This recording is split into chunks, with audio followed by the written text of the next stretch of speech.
Day 236. The screams have stopped after 45 hours.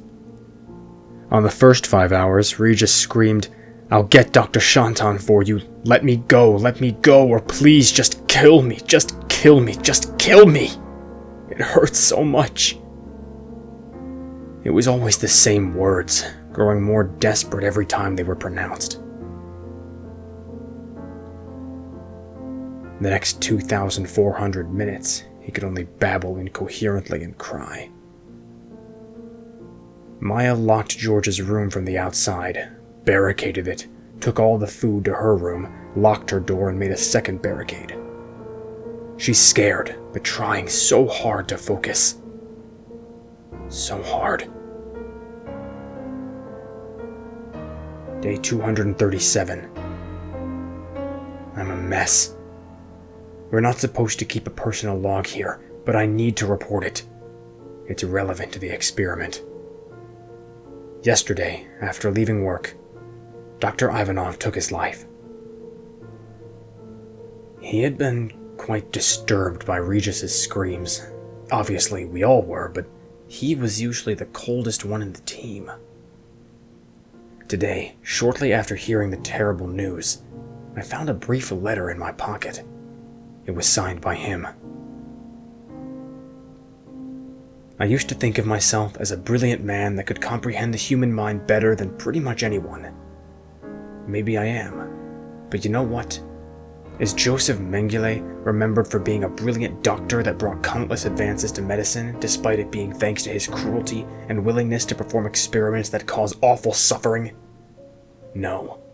He's remembered for being a Nazi. That's what he was above all. I, too, am in the first place a monster. I hope there's no afterlife, because I fear for the punishment for passively watching the human mind fall apart. You were a good man when we met, Melvin. I hope you still find this man inside you. Andre. Day 1028. She's still there. Once again, after Andrei Ivanov's suicide, we researchers begged to end this madness. But the sponsors wouldn't hear of it. Unless, of course, we were willing to pay for every penny we spent in this project, and a substantial fine for breaking our contract. At least Maya never does anything out of the ordinary. She never went to George's room again, and after a respectful amount of days, she moved to the master room.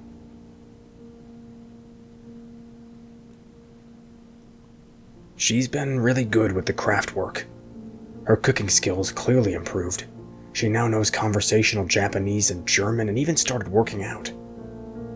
It haunts me how strong her will is. If Dr. Ivanov was here, he would joke about wanting to open her brain to study. I should feel thankful that my job now consists of watching a young woman living her on... I should feel thankful that my job now consists of watching a young woman living on her own until the end of times. But I can't stop thinking about everything that happened. I close my eyes to sleep and I see George's smashed head. I look at any woman and can perfectly picture her scooping her eyes out. Every day. All the time. Day 1092.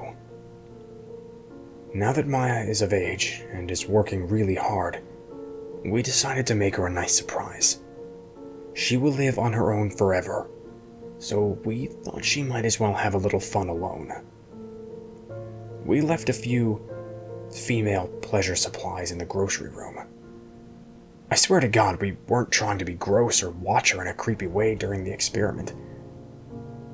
We heard all the 4 members of the family masturbating, and the parents having sex. These experiences were disgusting, and we were more than happy to know they always did it under the sheets. When she went to the grocery room and saw the dildo and things of the sort, she laughed for a whole hour. A literal whole hour. Her face was red, her hair was messy, and she was tearing up. Her legs were shaking so hard that I was genuinely afraid Maya was going to burst. "Guys," she yelled, clearly addressing us. "You know what? I have lived all these awful days without once complaining or freaking out. I took care of my good-for-nothing parents. I fixed my brother's damn amputated hand. It was so gross, so gross!" She paused to wholeheartedly laugh a little more. "I learned fucking Japanese and fucking woodwork, and I was good at it. Things I have no interest in at all, just to keep myself sane." She repeated the last phrase 103 times. "This is a clear dissociation episode," the new psychiatrist in my team remarked. "I currently know him for way more time than I knew Ivanov, but I refuse to learn his name. I refuse to acknowledge his existence. He's just an annoying voice to me. I can't handle feeling like shit again when he eventually jumps off a bridge." "But you're never letting me out. Never. I'll never date someone, I'll never marry, I'll never go to college, I'll never do anything but be a creepy show for you guys. So you know what? Let's make it creepy. Let's make it creepy as fuck." Day 1093. We broke her. We broke Maya. Someone I grew to admire and even feel affection towards, and we did it by trying to be nice. She's masturbating nonstop. She's trying to break her body too, now that her mind is shattered. Today, Maya Smith stood motionless in her bed, still with her dress lifted up and no underwear. The first thing I felt was relief, because the family experiment was finally over. I said the assistants could go home, and the new guy and I decided we would go in and fetch her lifeless body. I turned off all our equipment, smiling for the first time in over 3 years. The new guy leaned over her to check if she was actually dead. She wasn't. You see, Maya Smith developed a bold plan to escape. She started to craft a wooden knife in plain sight. If no one reprimanded her, she knew she could count on at least one of the Watchers. This Watcher was me. I've been watching her alone since our new guy sucks and barely does his job, and the assistants are only required when I need to take notes or keep track of multiple screens at the same time. Maya was counting on the fact that the researchers had to be as bored as her by now, and that we were probably being pressed into keeping the study going. As soon as he leaned over her body, Maya quickly stabbed the new guy in the belly as he approached her. He coughed a lot of blood. I ran in his direction to help him, and whoops, let the subject get away. The cameras were off, and no one else from the project was in the building. The security guards didn't know her. She was free.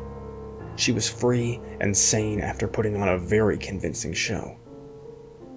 This was the first time I was able to properly breathe since the family experiment started. There are many reasons why I'm writing this suicide letter. First of all, I wanted to let someone know about this vicious experiment. In second place, I know they'll get me for letting her get away. They can't prove I did it on purpose, but they'll know. They'll always know.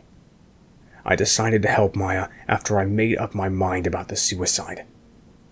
My sons are both adults and forgetful of their old father these days.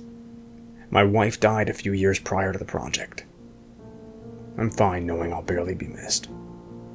She, on the other hand, is so young and determined to keep living. How could I deny her that, and just let my own death go to waste? The third reason is, as you know, I'm Dr. Shantan, the one the brown evil presence in the closet has been claiming. I love you, son. Please don't blame yourself for not giving this old man more attention. I know you thought I was doing better than ever, and nothing you could do would avoid my death. I wrote a whole different letter for your brother David, because I think he's better off not knowing.